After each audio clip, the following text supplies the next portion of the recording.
33. Death. When men fear death, death has great power over them. If they see death as a mockery of life and meaning, and as the reduction to absurdity of all man's hopes and plans, then death for them is the great evil rather than sin. The result is a radical inversion of the order of reality. To understand this, let us examine St. Paul's statement in Romans 5:11-13. Quote, "And not only so, but we also joy in God through our Lord Jesus Christ, by whom we have now received the atonement. Wherefore, as by one man sin entered into the world, and death by sin, and so death passed upon all men, for that all have sinned. For until the law, sin was in the world, but sin is not imputed when there is no law." End quote. St. Paul here declares in verse 11 that, being reconciled to God, we glory or rejoice in him. In Hodge's words, quote, "Salvation is begun on earth," end quote. Sin invaded, quote, "the world," end quote, through Adam, quote. Sin existed before the fall of Adam. It can only mean the world of mankind. Sin entered the world. It invaded the race, end quote. The penal consequence of sin was death. All the race is subject to penal evils on account of Adam. How was this possible when as yet the law had not been yet given through Moses? A basic principle of law is that where there is no law, there is no legal offence. Paul recognizes this. Until the law of Moses was given, there was, however, sin in the world. This means that there was clearly a law, because otherwise, quote, "Sin is not imputed when there is no law," verse 13. As Hodge noted, quote, "If men were sinners and were treated as such before the law of Moses, it is certain that there is some other law for the violation of which sin was imputed to them," end quote. The antinomians have long used this verse to impugn the law, whereas it confirms the law. God imputed sin to Cain and to the entire world outside of Noah's family in the judgment of the flood. Clearly, there was not only an oral revelation already given to men, but also the fact that, because man is God's creature, the law, like God's total witness, is made known to man in every aspect of creation and in every atom of man's being. Romans 1:18-21. Thus, in every age and place when man has sinned, he has sinned with knowledge, and the consequence has been death and judgment. Man, however, refuses to see his sin as sin. He may groan inwardly because of the judgment of sin, but outwardly, sin for him is freedom, freedom from God. Thus, in the eyes of fallen man, it is not sin which is evil, but rather death. It is death, not sin, which fallen man fears, because death looms as judgment on his sin, and death puts an end to all his attempts to play God. Age and death place a limitation on his ability to commit physical sins, such as adultery, and age and death remind him of the futility of all his hopes of his very life. Since fallen man sees death as the great evil for himself, he also sees death as a way of salvation to rid him of his enemies. If death is the greatest evil for himself, it is surely so for his enemies also. Thus, the way to confound his enemies is to kill them, and the way to triumph is to stay alive while killing one's enemies. In such thinking, death acquires a double meaning. It is the great and final evil where it affects oneself. It is salvation when it eliminates one's enemies. Death looms all the larger when it assumes this double role. A very simple illustration of this will show what results. An earnest conservative admitted that during the 1930s and the early 1940s, he believed very strongly that most of the world's problems could be eliminated and the world made a vastly better place if death suddenly took three men, Stalin, Hitler, and Franklin Delano Roosevelt. Stalin, as the communist dictator, was murdering millions of Russians and guiding the massive subversion of all other countries. Hitler was a threat of war, had revived and fanned racial hatred, and was leading Germany to barbarism. Roosevelt was seducing the United States into socialism and worldwide interventionism, and was likely to use war as a way out of the Depression and as an opportunity to become a world leader. Without in any degree having any desire to be an assassin, this man all the same longed for the death of these men as his answer to world problems. It was no small shock to this man to find, when all three men were dead, that the world not only did not improve, but also was far worse, and yet very happy with its wayward course. He remarked, quote, "I finally gave up hoping death would settle world affairs when it dawned on me that it would mean the death of practically all men, and maybe myself." End quote. Death as an answer to man's problems is an idea which has long been familiar to suicides and murderers. It has been a commonplace idea in every quarter.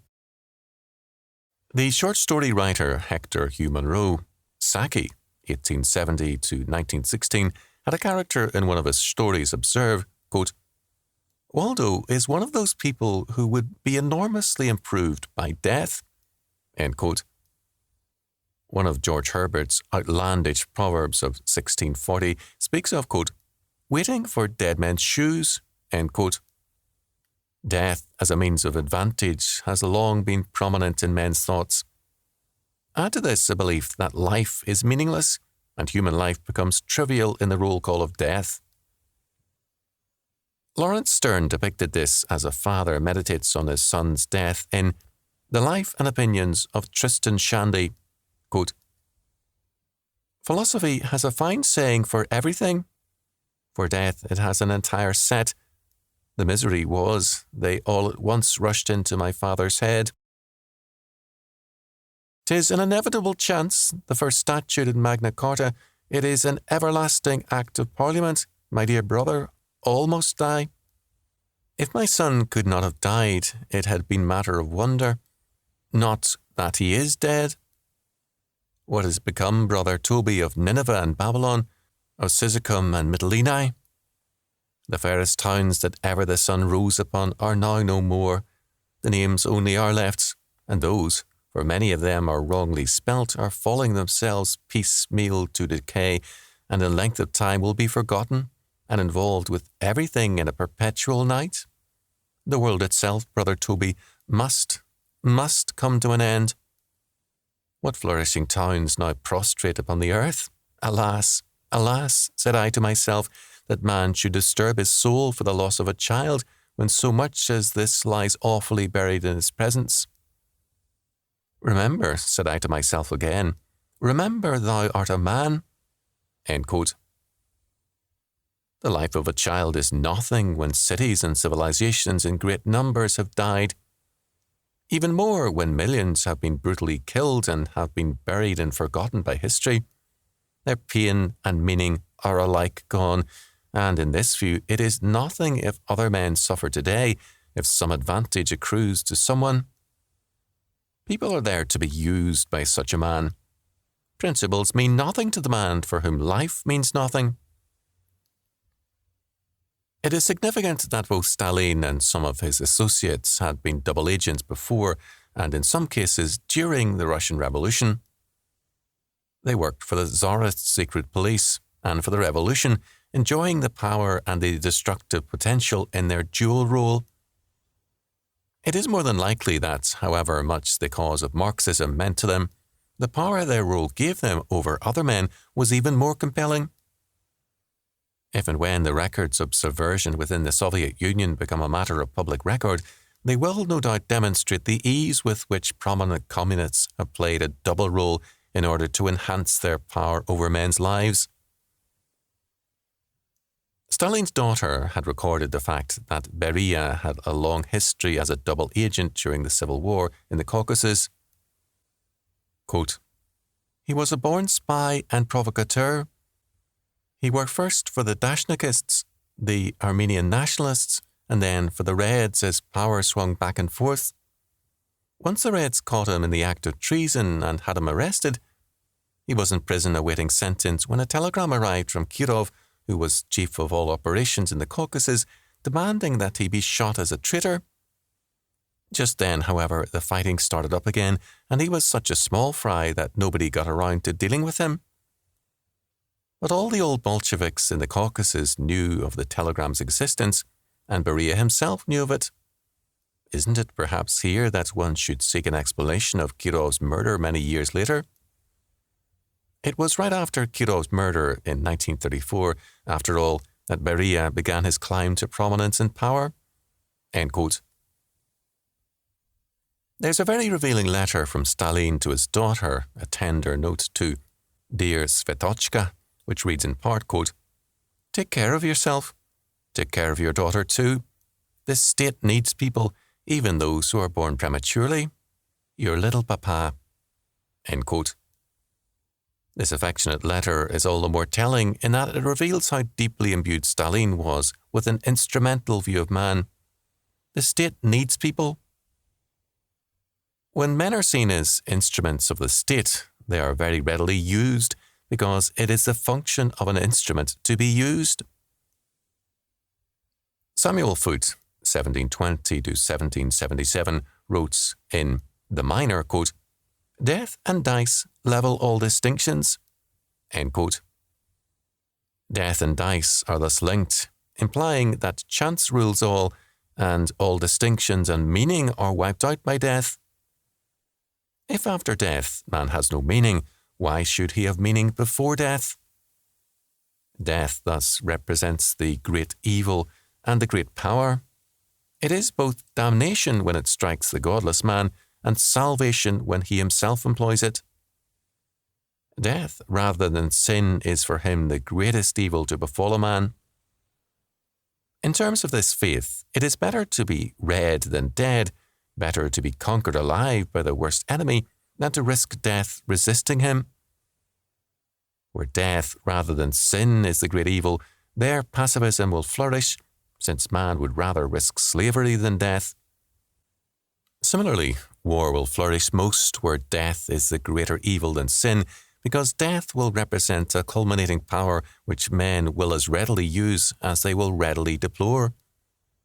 This, then, is the dual role of death for the unregenerate, to be the greatest evil and also to be a means of salvation, to be dreaded personally, but desired intensely for others.